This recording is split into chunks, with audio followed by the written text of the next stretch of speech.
On April 4th, 1999, I arrived home from school. I just graduated. It took a few semesters longer than I originally planned, but I was proud to be done. I had no idea what adult life held for me, but I was optimistic.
Alex, dear son of mine, please see if you can muster up the energy to walk into town and pick up some groceries.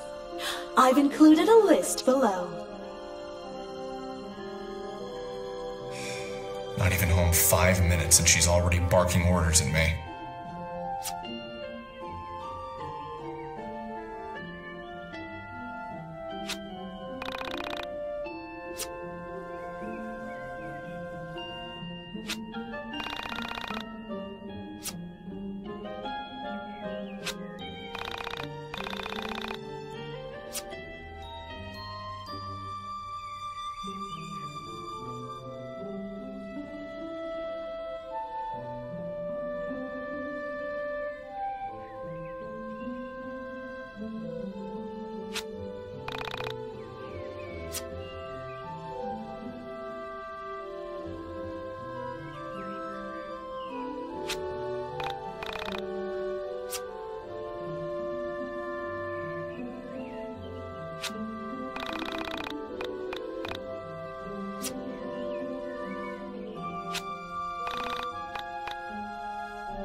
The sound that the world now hears will change the nature of all realities, both yours and mine.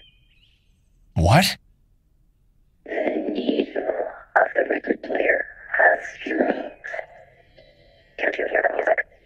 It's everywhere.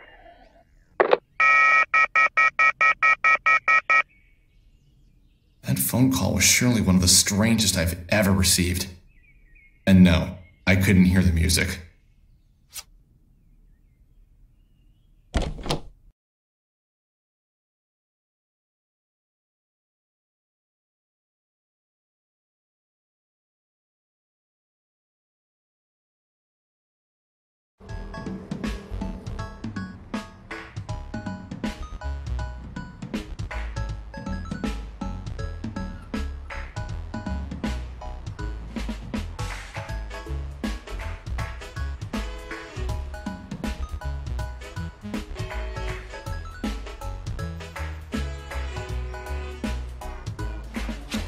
A few hundred yards outside of town, I came to a junction.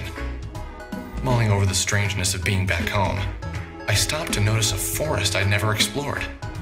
It was dark, but somehow attractive.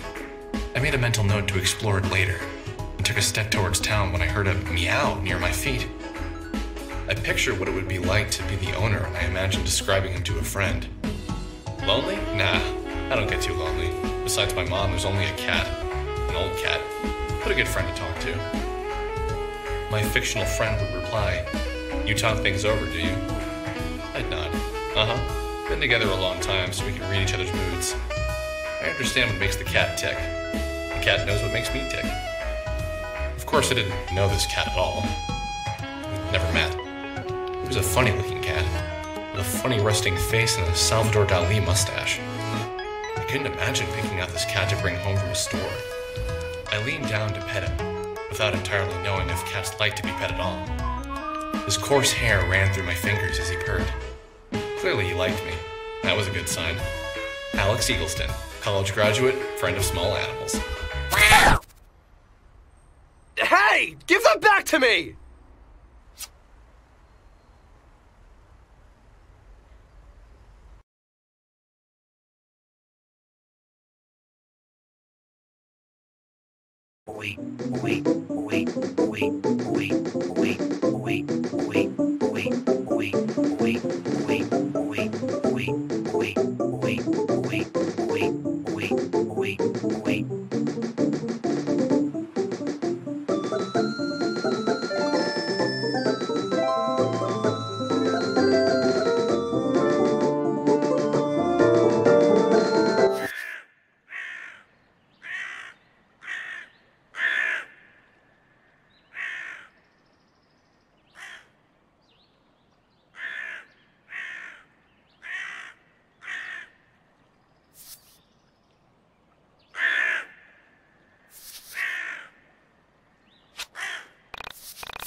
I stepped into the elevator, expecting to find the cat. I scanned the dark floor and found nothing. I sighed as the elevator began to shake, vibrating with motion. The elevator came to a smooth but unexpected stop. I cringed with anxiety as the lights flickered. Please don't die, please don't die. I pleaded with the mechanical gods to keep the power on. My prayers weren't answered. Damn it! The power's out. I need to find the stairs, or a fuse box.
Hey, who's there? Don't come any closer. I'm armed.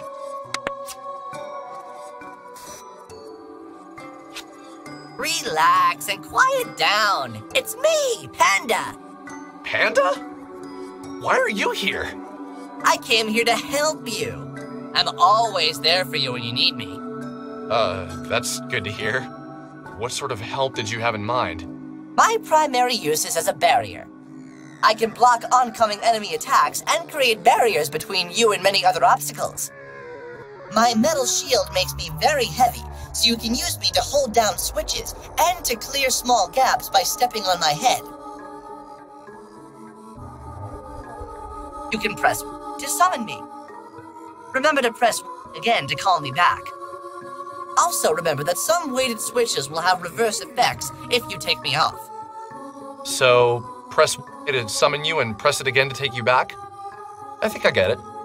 I hope so, Alex. It's rather straightforward. However, since you were a liberal arts major, want me to explain this entire thing again?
I don't know what made me do it, but I poked the giant eye.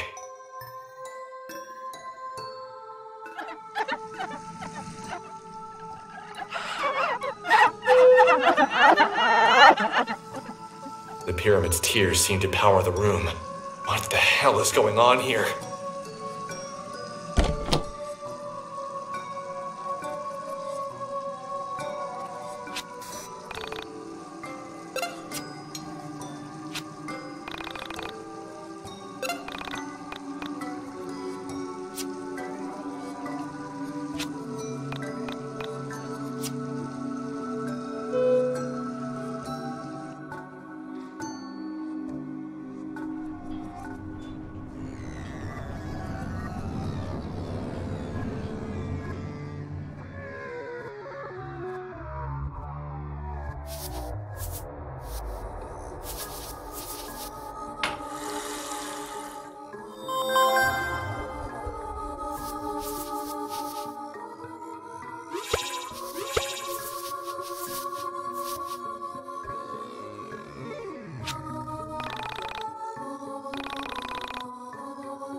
Who's there? Dolly, is that you? Great, another person. Hey, I can leave if you like. No, please stay. I've been pretty lonely here. Where is here, anyway? I was hoping you'd know. I've been lost down here forever. Did you come through the elevator too? Elevator? I don't know what that is. Then, where did you come from? I asked, thinking it sounded nicer than, who the hell doesn't know what an elevator is? I came from here. Is there anywhere else? Anyway, I've been looking for my cat, Dolly. Have you seen her? So the stupid thing was a girl? I just assumed it was a boy cat, seeing as how it had a spindly mustache. Although, now that I reflected on it, facial hair was not exclusive to male animals or male humans for that matter. Is that the cat who looks like Salvador Dali? I don't know who that is. My cat just looks like Dolly herself, not another cat named Salvador. She didn't know elevators. I doubted she'd know her 20th century Spanish Catalan surrealist painters all that well either. I said, right, I saw a cat earlier. He had a funny mustache and crazy eyes. Naturally, my description of her beloved feline was offensive to her. Clearly, this was a woman projecting a rather strong personality onto this cat. She took a deep breath and said quickly, My cat has a beautiful mustache and perfect eyes. I can't imagine we're talking about the same cat. I told her I wouldn't mind helping her find her cat. I told her we should move quickly and get out of this dank basement. I waited for a moment as she processed what I said. She was a very difficult girl to read, especially without being able to see her face. I could tell something was wrong. She really projected her opinions and feelings into the room, even without saying them. What's wrong? I don't have to help. I just thought you could use an extra pair of cat hunting eyes. It's not that. It's okay, forget it. Hey now, that's lame. You can tell me anything, no judgment here. No judgment? Great lie. I like a good liar. Hey, I'm serious. I didn't mean anything by that. It's not you. That wasn't fair of me. It's just... the world has used me so unkindly, I fear it's made me suspicious of everyone. Okay. For now, I choose to trust you. But I reserve the right to decide you're just as evil as the rest of the world in the future. Sounds like a fair deal. My name's Alex. Nice to meet you. I'm Semi. But please call me Sammy. I don't know why I'm trusting you. I guess I always had a special spot for gingers. Hey, careful with that word. That is our word. What do you mean, our word? You're weird, Alex. Sorry, lame joke. Let's just look for the cat.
where have you been? I'm so happy to have you back. Oh, who's a good cat? You are. Oh, I should probably tell you about Dolly. Dolly is a tool, much like your stuffed panda friend. Use Dolly to fetch items and hit switches that are too far away for you to reach. Dolly can jump, so don't worry about her falling down any gaps. This will be useful, so make sure you try it. Okay, so shall we get out of here? Sorry about my house. I've been meaning to get someone in here to fix the power, but who has the time for that? I get so busy that little things like that get away from me. But that's normal, isn't it? You get used to the flaws in your own home. It's always confusing for guests. Like my mother used to have everyone take their shoes off in the kitchen. Who does that? Oh no, I've become my mother. Oh, one last thing I should warn you about. I've got a roommate. His name is Wilhelm. Well, you'll see.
I am so happy we're almost out of here.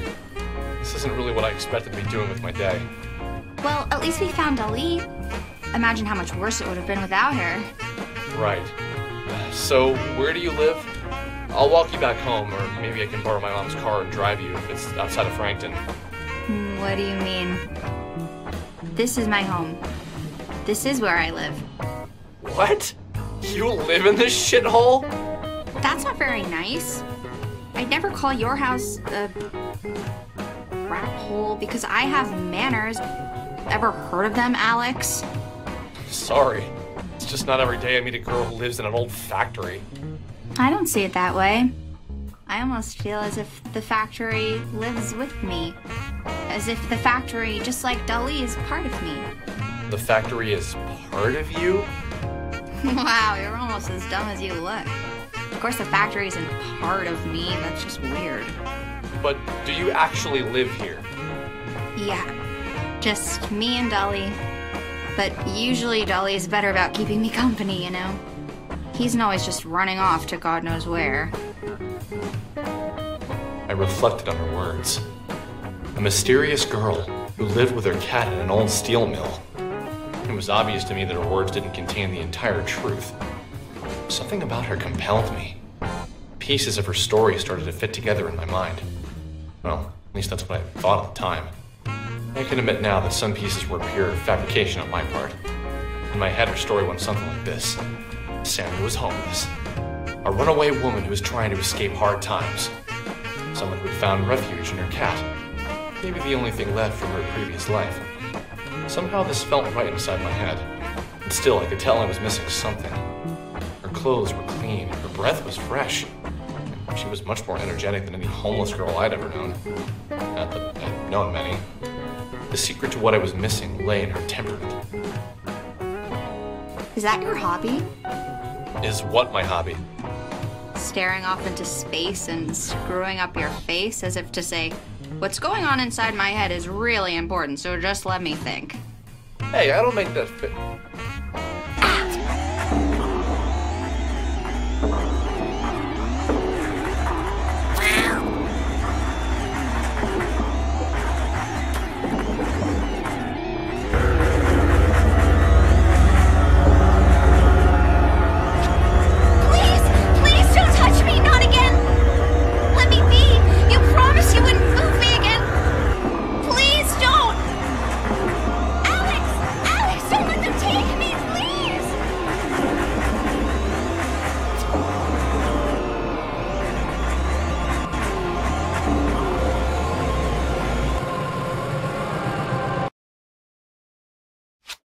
I had known her for less than 2 hours when she vanished from my sight.